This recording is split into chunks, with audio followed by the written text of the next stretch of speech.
किसी की एक बेटी थी, वो गरीब था, तो अपने भगवान से प्रार्थना करता था और एक दिन कहने लगा, जब उसके क्या कहा उसने, उनने कहा मैं कुछ कहना चाहता हूँ, उनने बोला जी, और तेरे हाथ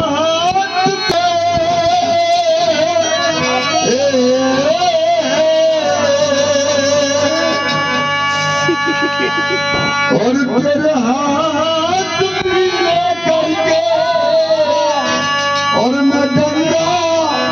नहा लिया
लास्ट में क्या कहती है और क्या लिखा कवि ने,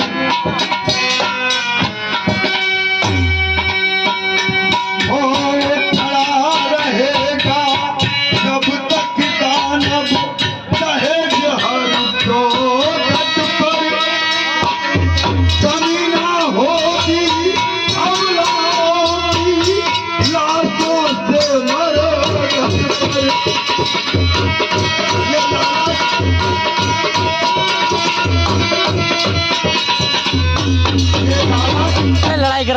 लालच कंपनी से करो यार, कंपनी से करो, लालच जिसको लग जाए वो झूठता नहीं है। दहेज देना और दहेज लेना दोनों